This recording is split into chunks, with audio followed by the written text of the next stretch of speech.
तो hello dear student, welcome to our YouTube channel natural glory 2.0। और आज की इस वीडियो में हम देखेंगे मांग अनुसूची और मांग वक्र क्या होता है। इसमें हम देखेंगे कि बाजार मांग किसे कहते हैं, ठीक है, व्यक्तिगत मांग किसे कहते हैं, और बाजार वक्र किसे कहते हैं, और व्यक्तिगत वक्र किसे कहते हैं। इससे पहले अगर आपने नहीं देखा है वीडियो कि मांग किसे कहते हैं, ठीक है, मांग की परिभाषा और उसको समझाया है मैंने एक वीडियो में। उसमें हमने बताया है कि मांग किसे कहते हैं, मांग को प्रभावित करने वाले कारक कौन कौन से होते हैं, मांग के लिए आवश्यक तत्व। अगर इस वीडियो को आपको देखना है तो आप जाके देख सकते हो, लिंक आपको डिस्क्रिप्शन में मिल जाएगा। और ऊपर पट्टी चल रही है, ठीक है, ऊपर जो पट्टी चल रही है उसमें आप देख सकते हो, उस पर क्लिक करके आप वीडियो को देख सकते हो। चैनल को सब्सक्राइब करके बेल आइकन को ऑल पे ज़रूर क्लिक करें। आप लोग वीडियो देखते हो परंतु चैनल को सब्सक्राइब नहीं करते हो। 98% से आप ये देख सकते हो ऊपर 98% से अधिक लोग वीडियो देखते हैं परंतु सब्सक्राइब नहीं करते। और सब्सक्राइब कितने लोग करते हैं? बस 1%, ठीक है, 1 से 2%, 3% ऐसे सब्सक्राइब करते हैं। तो प्लीज़ सब्सक्राइब कर लेना। तो चलो शुरू करते हैं। पहले हम देखते हैं मांग अनुसूची। तो देखो, मांग अनुसूची एक तालिका है जो विभिन्न मूल्य स्तरों पर वस्तु या सेवा की मांग की गई मात्रा को दर्शाती है, ठीक है। ये एक तालिका है मांग अनुसूची एक तालिका है जो विभिन्न मूल्य स्तरों पर वस्तु या सेवा की मांग की गई मात्रा को दर्शाती है, यानी उसकी मांग अभी कितनी है उसको दर्शाती है, ठीक है। अब देखो, मांग अनुसूची कीमत और मांग के संबंध को दर्शाती है। मांग अनुसूची कीमत और मांग के संबंध को दर्शाती है तथा कीमत और मांग में विपरीत संबंध होता है। ये क्या बोला है? मतलब अगर कीमत घटेगी तो क्या होगा? मांग बढ़ेगी, ठीक है। परंतु अगर कीमत अगर बढ़ती है तो मांग घटेगी, ये इसमें बोला है। कीमत के अतिरिक्त मांग को प्रभावित करने वाले अन्य तत्व स्थिर रहते हैं, ठीक है। मांग अनुसूची में क्या होता है? सिर्फ कीमत और मांग को ही दर्शाया जाता है और सभी तत्व स्थिर रहते हैं, जैसे इच्छा, पर्याप्त मुद्रा, खर्च करने की इच्छा और समय।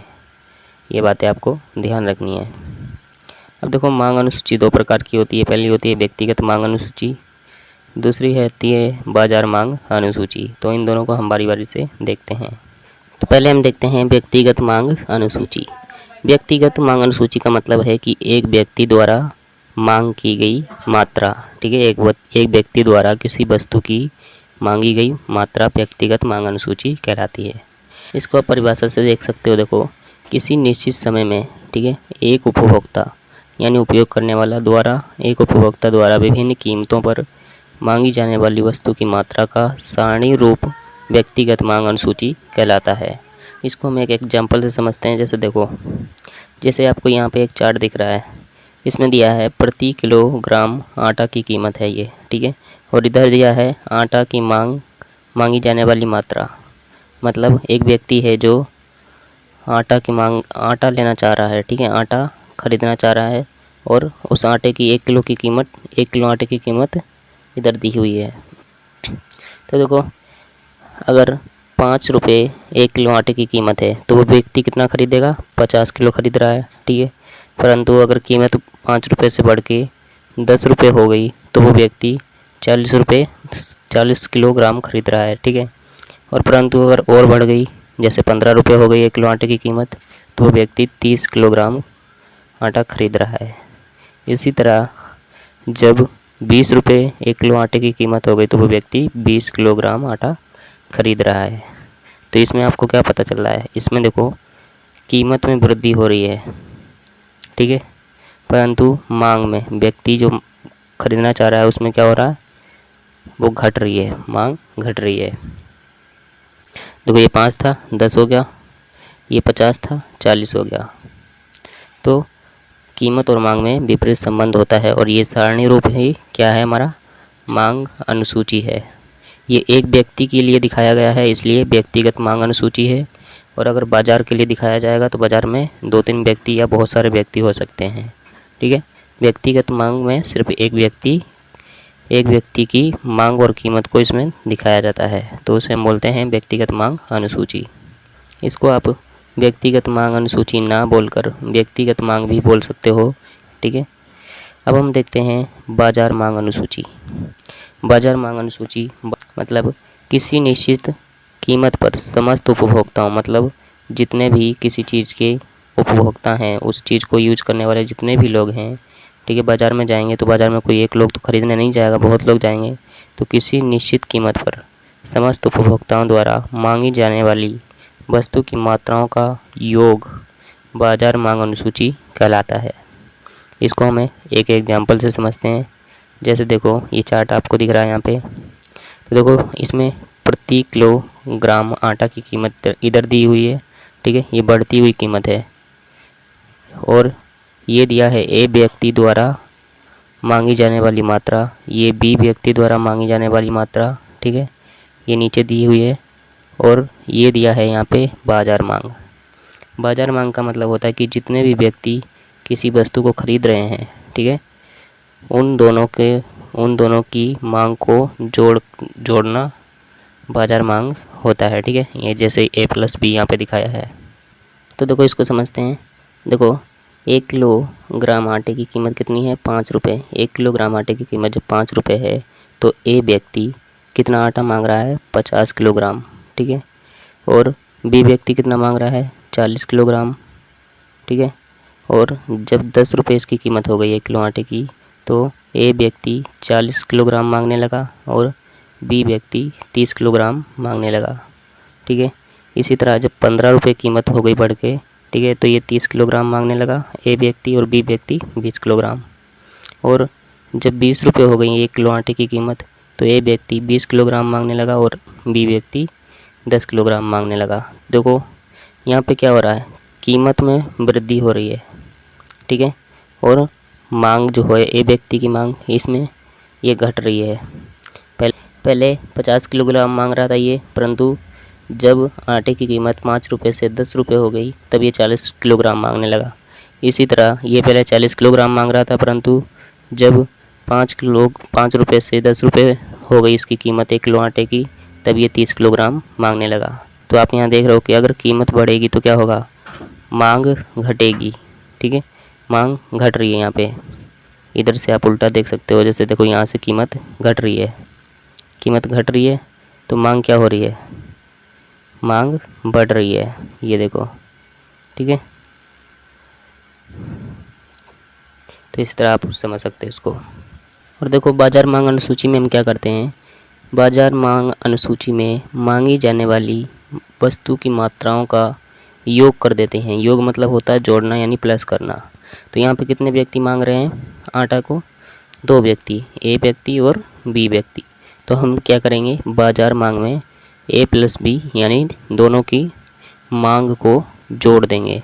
जैसे देखो यहाँ पे हमने जोड़ा है 50 प्लस 40, कितना हो गया? 90 किलोग्राम, यानी 2 व्यक्ति मिलके 90 किलोग्राम मांग रहे हैं आटा को, ठीक है।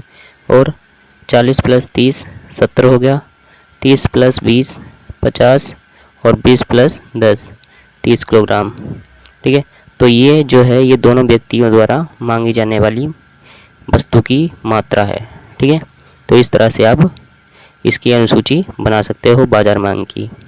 अब बहुत लोग बोलते हैं कि बाजार मांग क्या होता है? बाजार मांग अनुसूची ही बाजार मांग हो सकती है, ठीक है। अब देखो, अब हम देखते हैं वक्र। मांग वक्र क्या होता है? तो देखो मांग वक्र एक तालिका का वक्र रेखा चित्र है।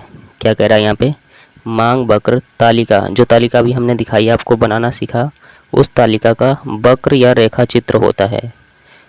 मतलब आपने 9th और 10th क्लास में एक चैप्टर पढ़ा होगा दोनों क्लास में, जिसका नाम था सांख्यिकी, चैप्टर नंबर 14 मैथ में, ठीक है। उसमें एक तालिका दी रहती थी, चार्ट दिया रहता था, उस चार्ट से हमें ग्राफ बनाना पड़ता था, ठीक है, ग्राफ बनाना पड़ता था। वही काम हमें यहाँ पे करना है। रेखा चित्र का मतलब है ये इस तरह का ग्राफ बनाना। तो मांग वक्र एक तालिका का वक्र रेखा चित्र है जो विभिन्न मूल्य स्तरों पर वस्तु या सेवा की मांग की गई मात्रा को दर्शाता है।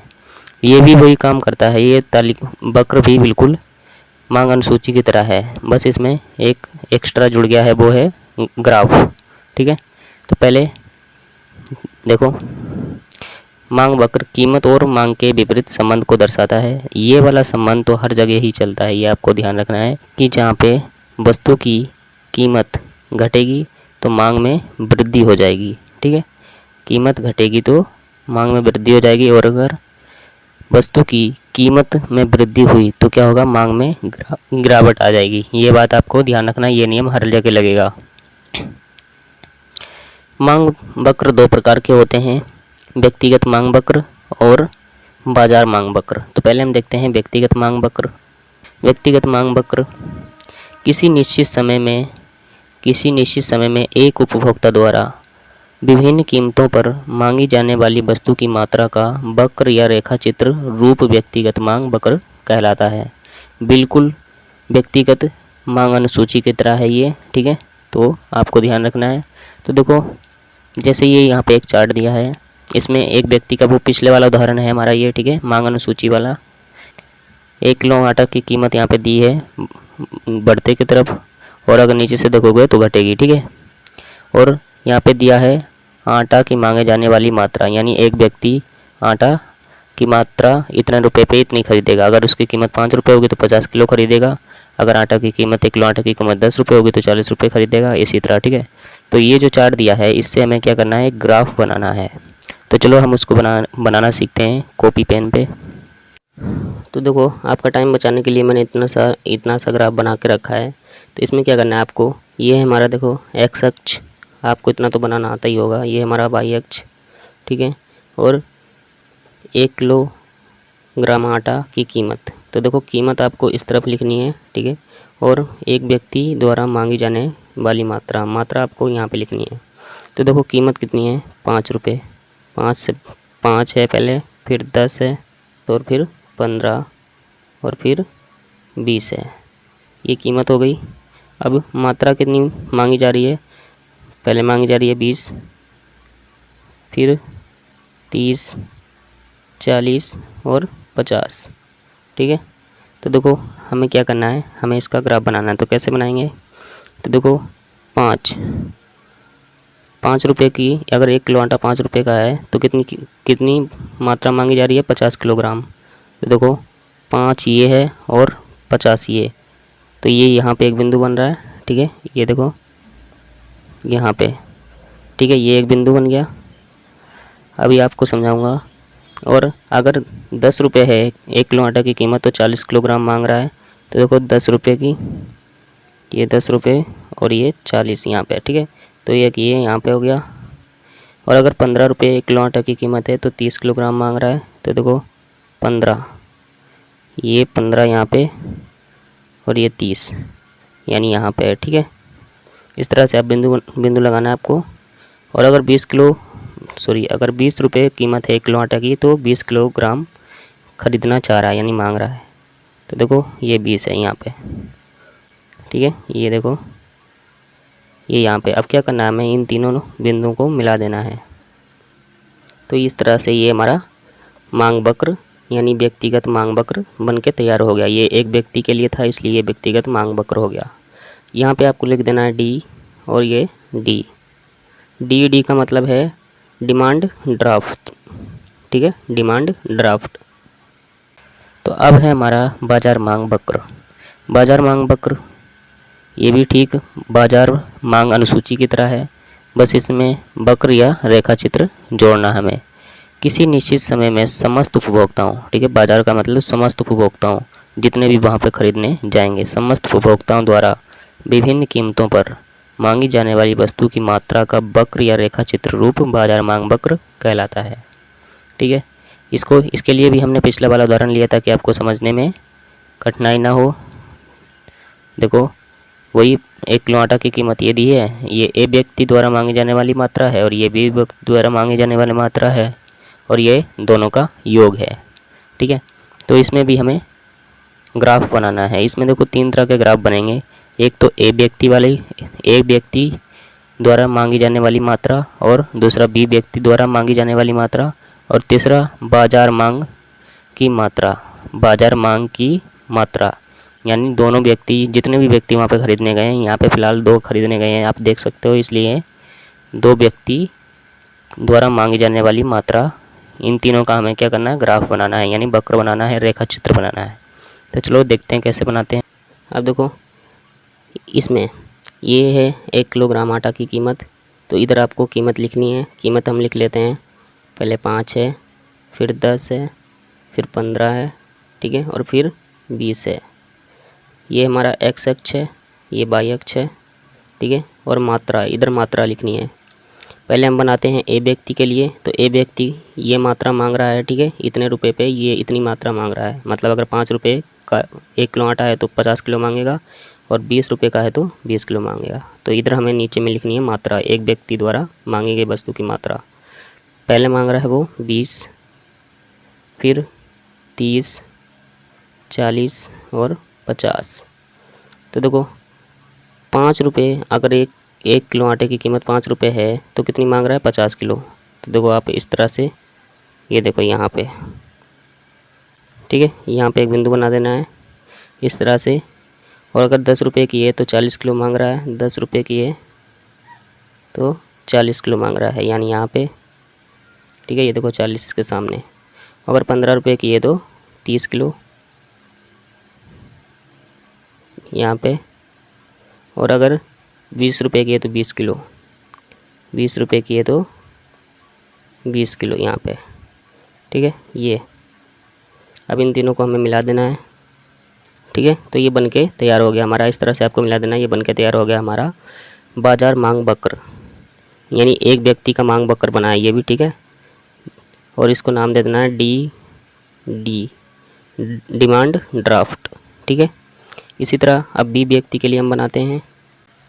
पहले यहाँ पे हमें कीमत लिख लेनी है। ये वाली कीमत तो सबकी एक ही है, सब, ठीक है, सबकी कीमत एक ही है। तो पहले लिख लेते हैं कीमत 5 रुपये, 10 रुपये, 15 रुपये और 20 रुपये।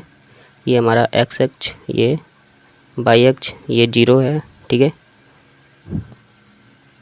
और इधर लिखनी है मात्रा। हम बी व्यक्ति के लिए बना रहे हैं। तो बी व्यक्ति 5 रुपये पे कितनी मात्रा मांग रहा है? 40, ठीक है। और 20 रुपये पे 10 किलो। तो पहले हम 10 लिखेंगे, फिर 15 पे मांग रहा है 20, और 10 पे मांग रहा है 30 किलोग्राम, 5 पे मांग रहा है 40 किलोग्राम। तो यहाँ पे हमने 40 लिख दिया, ठीक है। अब देखो 5 रुपये की अगर 1 किलो आटा है तो ये 40 किलोग्राम मांग रहा है। तो 5 ये है, यहाँ से लाइन खींचेंगे, सीधा लाइन नहीं खींचेंगे, मैं आपको बता रहा हूँ ऐसे ही। और ये 40 यहाँ पे, ठीक है, ये एक बिंदु आ गया, ठीक है। इस तरह से आपको डॉट लगा देना है। और अगर 10 रुपये का है तो ये 30 किलो मांग रहा है। तो 10 रुपये का है तो 30 किलो मांगेगा ये, तो यहाँ पे है, ठीक है। और अगर 15 रुपये का है तो 20 किलो मांग रहा है। 15 रुपये का तो 20 किलो, यानी यहाँ पे, ठीक है, ये यहाँ पे है। और अगर 20 रुपये का है 1 किलो आटा तो 10 किलो ख़रीदना चाह रहा है, मांग रहा है। तो 20 रुपये का 10 किलो, ये यहाँ पे, ठीक है। इस तरह से अब इन सभी को हमें मिला देना है।